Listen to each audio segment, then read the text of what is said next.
Have you ever sat in silence, trying to understand how she just switched off?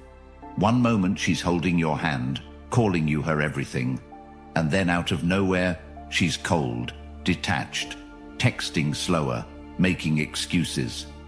You gave her your all, your time, your loyalty, your emotional support. You kept showing up, you were consistent, you were kind. You were there when no one else was, and yet she left. If you've felt this, if you've laid awake wondering, what did I do wrong? This video is for you. Men everywhere are drowning in emotional confusion because no one told us the truth. Not our teachers, not our parents, not society. And by the time we figure it out, we're broken, bitter, drained, or worse, completely lost. Relationships today are not what you think they are. That love you thought was forever. That loyalty you believed would be returned. That idea of just being a good guy is enough. It's a lie. And the longer you believe it, the deeper you'll sink into resentment and regret. Before we begin unpacking these powerful truths, comment, "I choose strength," in the comments to declare that you're no longer going to walk through life blind. Number 1. Women don't love unconditionally. You thought love would be enough. You truly did. You believed that by showing up consistently, by being kind, by offering your loyalty, your time, your warmth, your resources, your heart, you were building something real, something that couldn't be shaken. And then one day, you saw her eyes change. Not suddenly, but gradually. She began to look past you when you spoke. Her touch became routine. Her tone turned polite instead of passionate. You ignored it at first, thought maybe she was tired, stressed, distracted. You waited it out. You gave her more. You tried harder. You thought if you just kept loving her the way you did at the start, she would remember. But she didn't. Because what no one told you, what society shields you from, what parents fail to mention, what friends awkwardly avoid saying outright, is that women do not love without condition. They never have. They never will. It is not cruelty. It is biology. They are wired to respond to who you are now, not who you were when you first met, not what you did in the past, not how you made them feel on vacation 6 months ago. Her love is transactional, whether you want to admit it or not. It is based on relevance, presence, perception, status, strength, and consistency of value. Not the emotions you feel when you look at her, not the tears you hold back, not the poems you write, not the promises you make when you're on your knees begging her to see you again. You could carry her world on your shoulders, and she will still walk away the moment she feels you are no longer the mountain she imagined. This isn't pessimism. This is the clarity you never got. You saw love as sanctuary. She sees love as an investment, and when the returns stop, so does the relationship. She needs to feel like she is gaining proximity to something powerful, to a man who moves through life with direction. The moment that direction fades, the attraction fades with it. She will always choose momentum over memory. Think about your own story. How many times have you watched a woman adore a man who treated her poorly, yet she chased him like he held the key to her soul?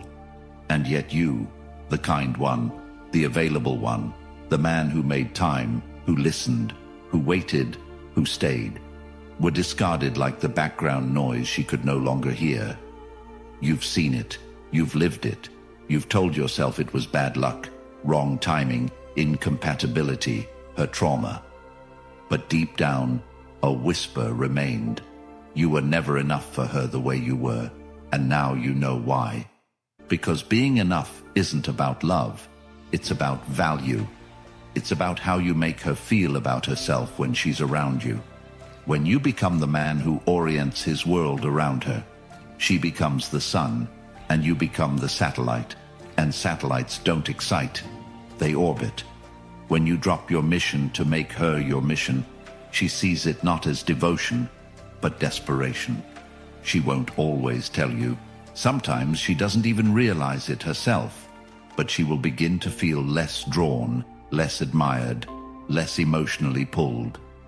And then she'll start looking elsewhere, maybe not to another man immediately, but to anything that makes her feel the way your ambition used to, your strength used to, your clarity used to.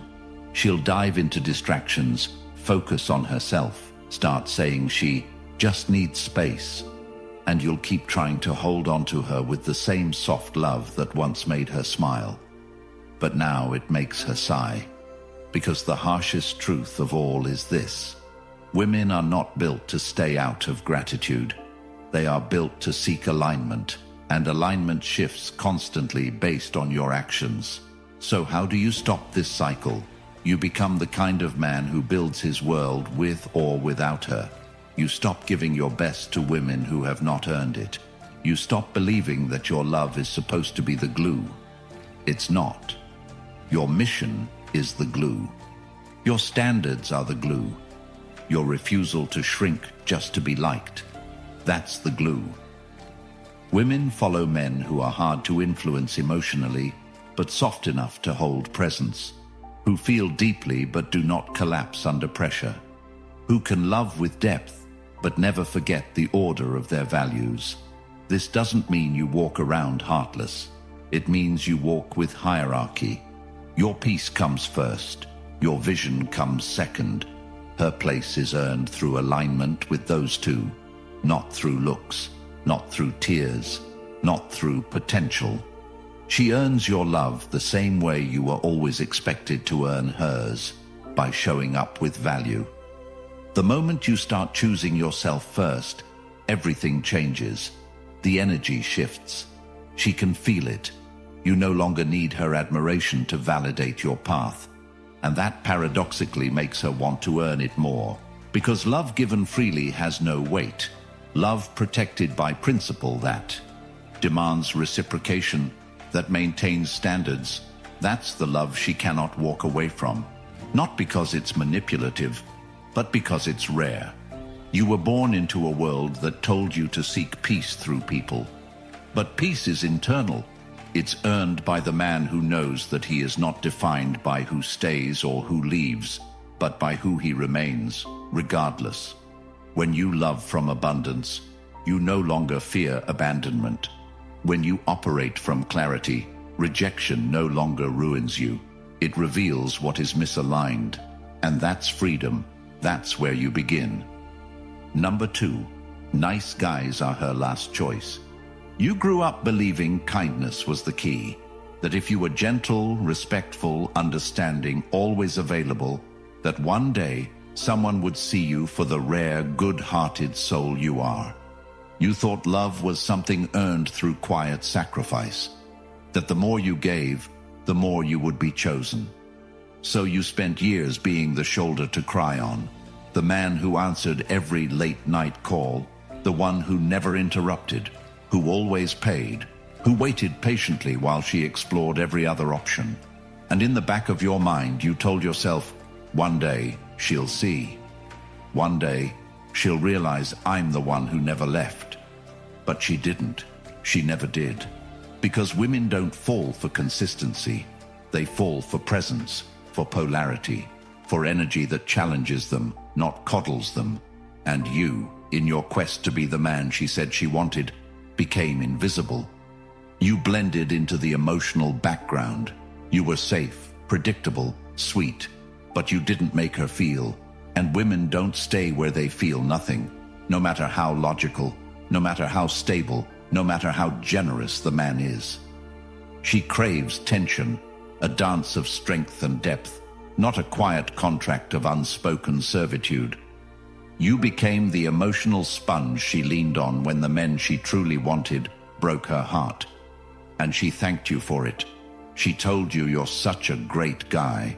She told you she wished she could love you the way you love her. And those words felt like daggers wrapped in silk, because they sounded like praise, but they echoed as rejection.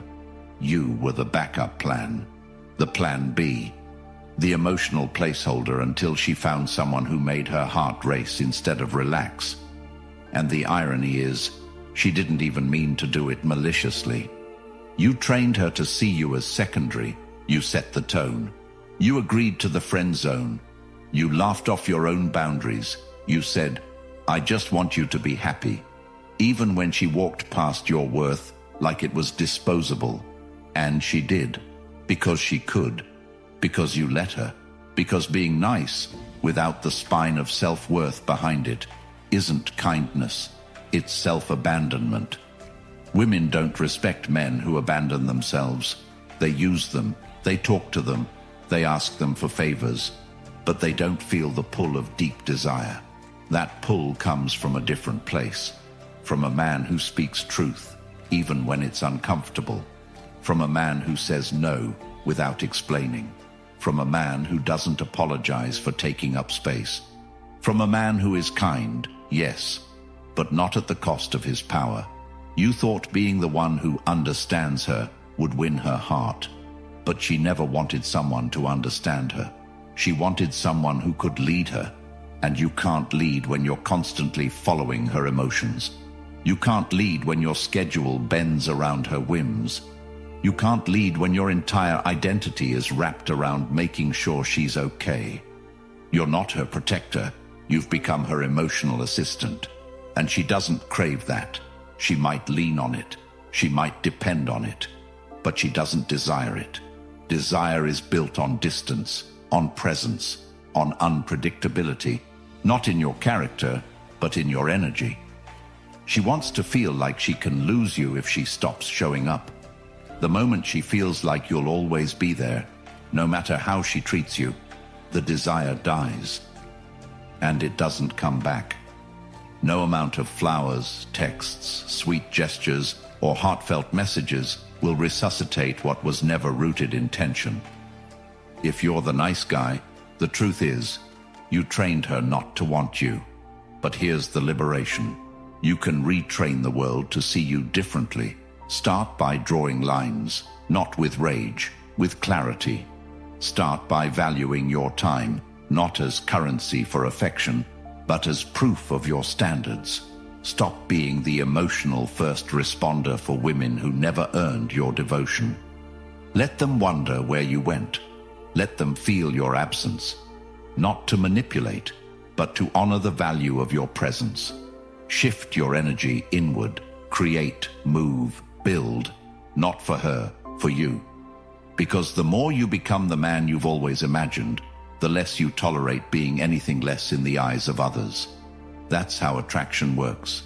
When you stop begging to be seen, you become impossible to ignore. The nice guy dies when the man inside him wakes up. When he finally decides that being wanted is not the same as being needed.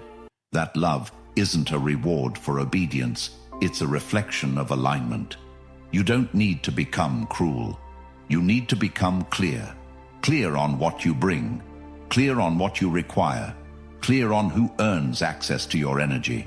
And when you do, something radical happens. She'll see you again.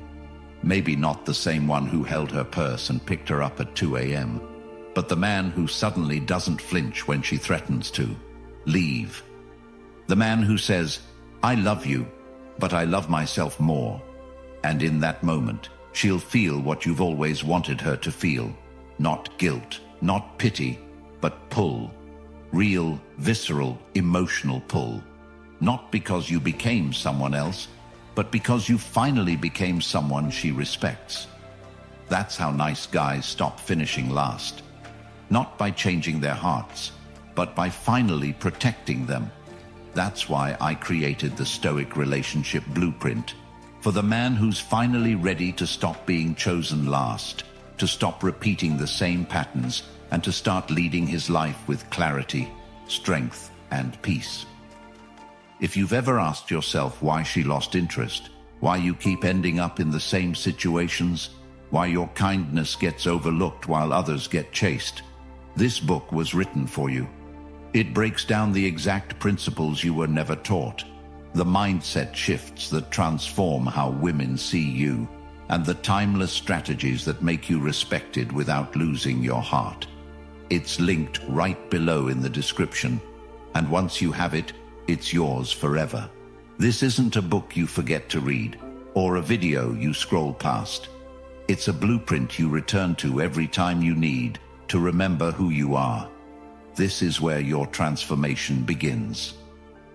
Number 3, she categorizes you immediately.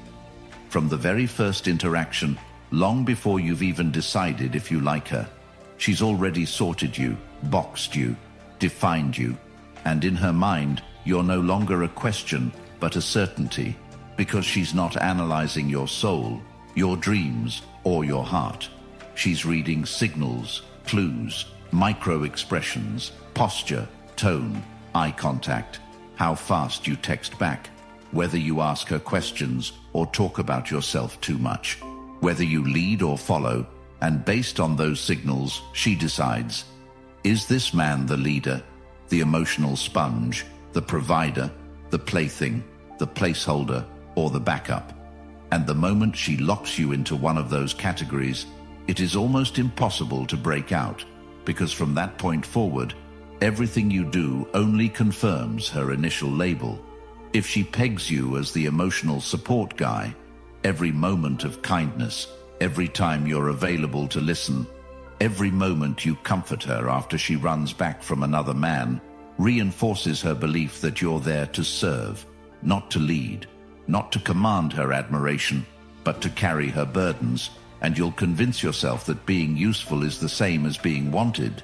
But deep down, there's a quiet ache when she calls you sweet, but never seductive, when she thanks you for being understanding, but doesn't light up at the thought of seeing you, because you never set the tone.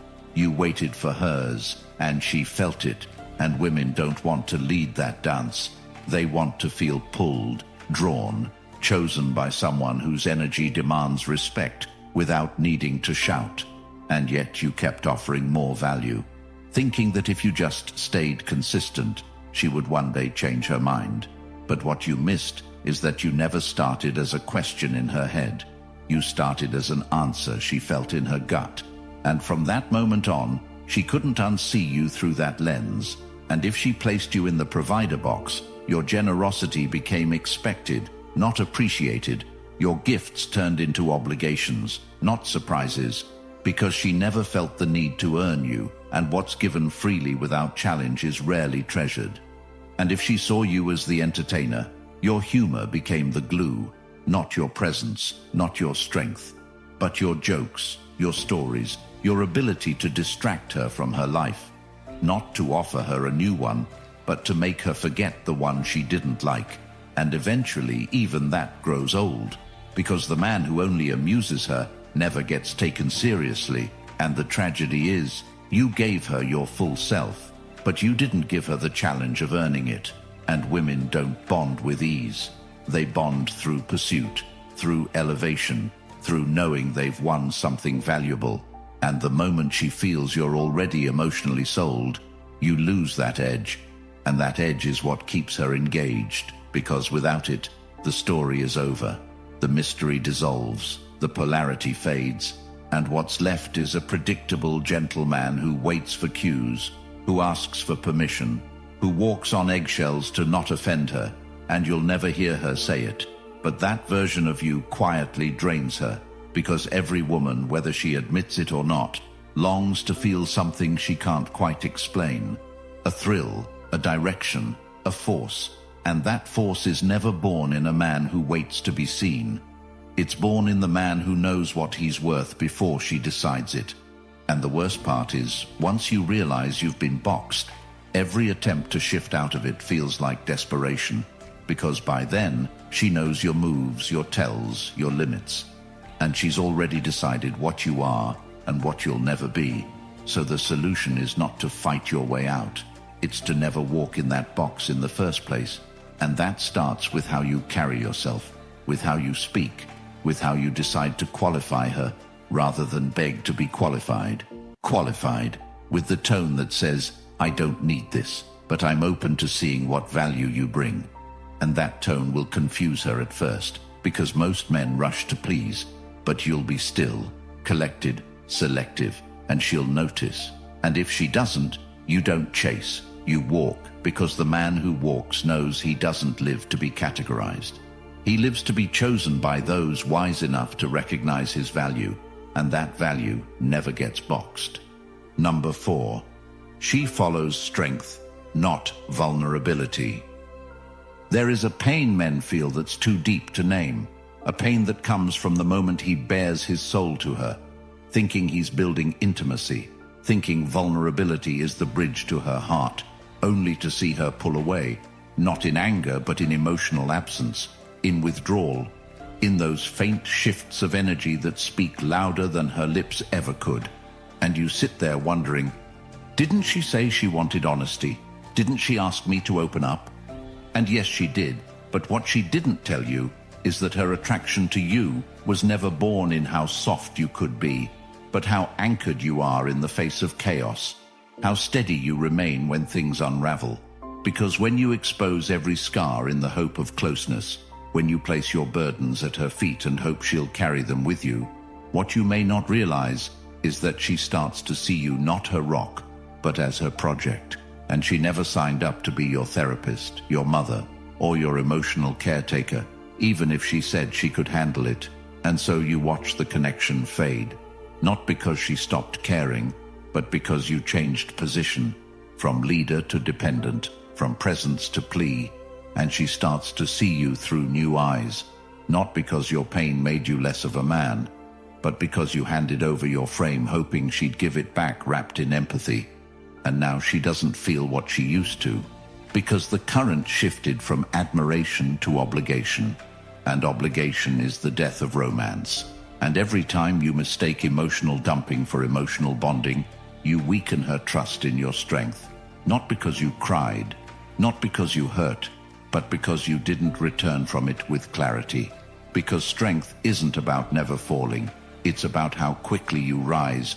And if your openness doesn't come with direction, if your sharing doesn't come with structure, if your emotion isn't tempered by action, she feels lost. And when she feels lost, she leads. And when she leads, she resents you, even if she never says it out loud. And the hard truth is, she wants a man who feels but doesn't falter, who aches but keeps moving, who knows how to bleed in private but show up whole. And that doesn't mean you fake confidence. It means you own your pain, carry it without needing applause, without asking her to save you, because no woman wants to save a man. She wants to follow him, to feel protected in his energy, to trust his emotional navigation. And the only way that happens is when you process, rebuild, and return stronger than you were before. And that strength doesn't mean silence, it means sovereignty. It means you speak truth when needed, but you never outsource your healing to her approval. You never beg for her understanding like it's oxygen, because the moment you make her your emotional oxygen, she starts to suffocate. And this is the part no one tells you. Women crave vulnerability with strength, not vulnerability for validation. And when you confuse the two, you lose her admiration. Because the same tears that melt her heart when she'd buy a man with self-command turn her cold when she'd buy a man who needs her reassurance to function. And the way back isn't to close up again. It's to refine your outlet, to know who earns access to your depth, to reserve your rawness for those who respect the weight of your words, and to give her not your wounds, but your wisdom, not your chaos, but your clarity.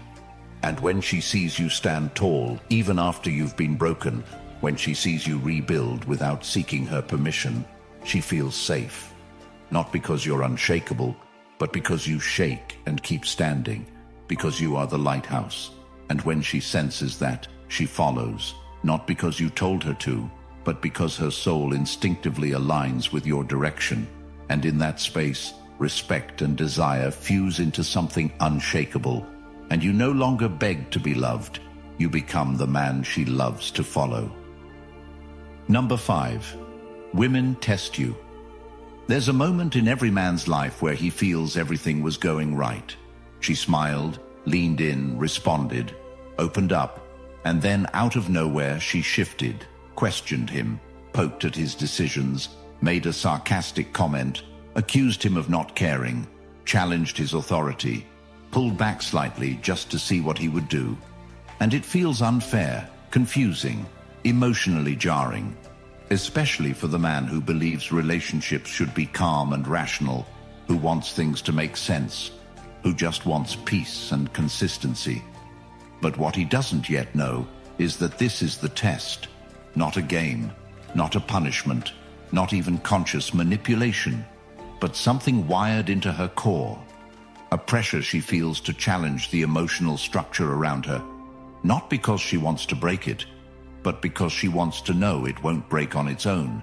And every word she says, every passive jab, every strange withdrawal, every emotional spike is a probe, a poke, an unconscious question asking you, are you who you say you are when things shift? Are you steady when I lose center? Can you hold frame when I become chaotic?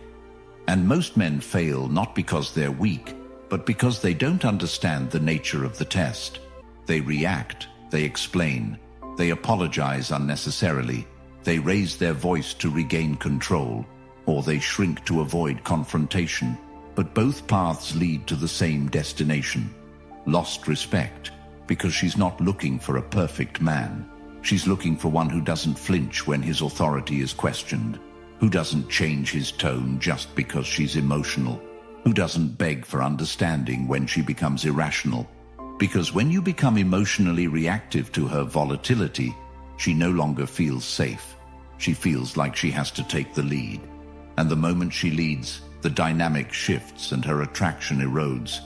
And it's not always loud. Sometimes the shift is quiet, in a look, in how she responds to your touch, in how fast she texts back, in the way she starts withholding affection without explanation. And it's in these moments that most men panic, not because of the withdrawal itself, but because they fear what it means. They feel the loss of validation, the loss of comfort, and they try to repair the bond with words, with gifts, with desperate gestures, not realizing they're failing the one test that matters. Can you stay composed when the relationship tilts? Can you keep your center when she spins off hers? Because what she's actually searching for is proof that she doesn't need to mother you emotionally, that your masculinity isn't a mask that falls the moment tension rises. And when you learn to see these tests for what they are, you stop reacting and start leading. You don't explain your worth. You demonstrate it through stillness. You don't over-apologize for boundaries. You stand on them. You don't ask for her to calm down. You show calm. And she feels that difference in her nervous system before her mind can explain it. And now she leans back in, not because you manipulated her, but because you reminded her, through presence, not persuasion, that she's safe in your direction. And the deeper truth is this: she'll keep testing you as long as she feels the need to confirm your strength. And the moment you consistently pass, the tests decrease, not because she's changed, but because she trusts. And the only way to earn that trust isn't through comfort, but through consistency. And if you want to build a bond that endures, stop reacting to her tests and start refining your frame. And you'll find that what used to feel like chaos now becomes confirmation. Confirmation that she's still invested enough to challenge you, and that your job is never to stop her from testing, but to become the kind of man who no longer fears them. Number 6. Your resources are tools, not tokens. There's a harsh awakening that most men never see coming, and it starts when they realize that everything they've given, every dinner paid for, every trip booked, every favor done, every time they covered the bill without hesitation, wasn't building love. It was building an expectation, a lifestyle, a habit in her mind that this is just who you are, that you provide, that you'll always step up. And slowly, without words, she begins to see you less as a man and more as a source of stability, a source of experiences, a source of comfort. And it doesn't happen all at once, but over time, her gratitude turns into indifference, her appreciation into entitlement, and you find yourself doing more, giving more, hoping she'll smile the way she used to, but she doesn't. And it's not because she's heartless, it's because you trained her to see your giving not as value, but as currency to be expected. And now, when you pause or hesitate, she gets upset. Not because you owe her, but because that's the dynamic you established. And now you feel stuck, resentful, unappreciated.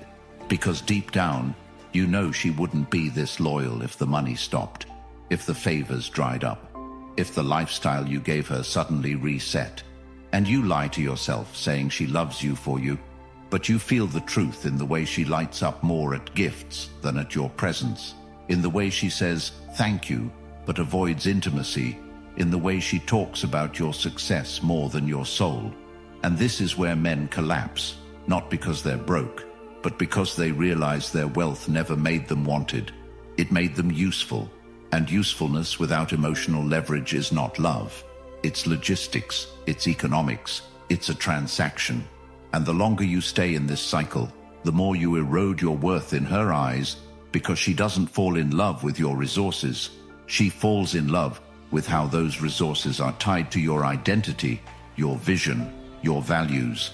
And when you give without boundaries, you communicate that her affection is more important than your self-respect.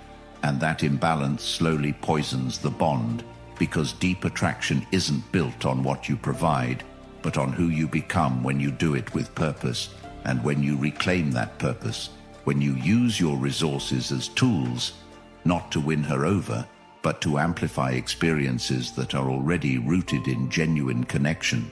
You shift the dynamic from dependency to respect. And that respect is the only real path to sustained intimacy, because once she senses you value your energy more than her approval, she starts treating your giving as a privilege, not a right.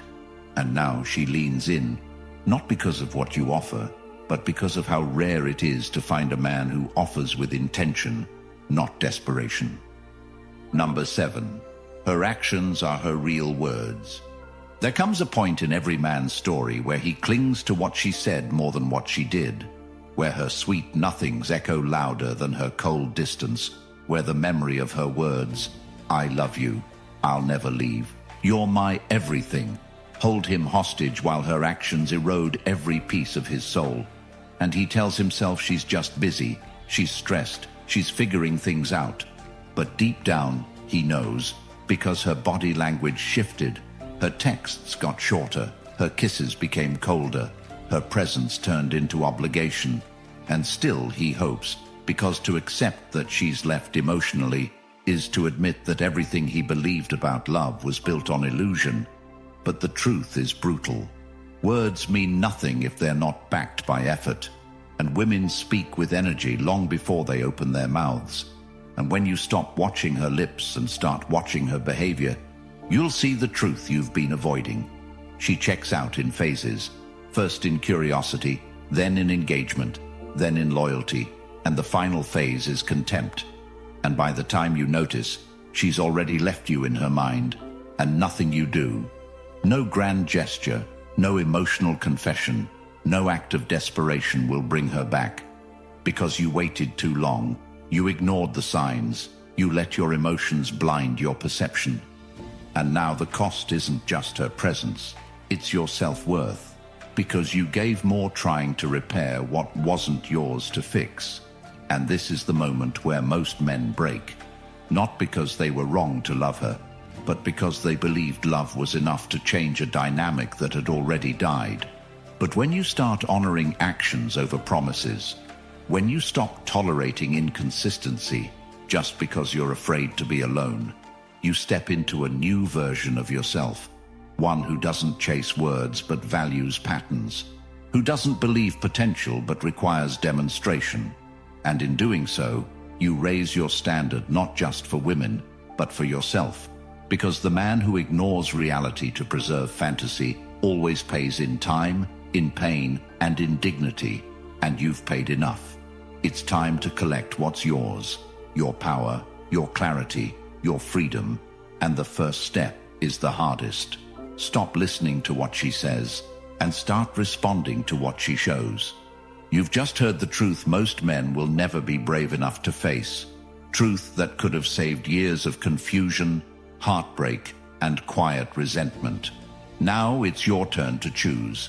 Keep living on autopilot, hoping she'll finally see your worth, or take back control and become the man who never has to beg to be loved.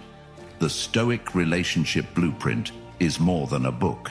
It's your weapon, your wake-up call, your manual to stop being ignored, walked over, or used for what you give instead of who you are. It's linked in the description, and once you own it, it's yours for life. Comment, "I choose power," if this hit you deep. Like the video, subscribe, and help wake up another man before he loses more years to illusions.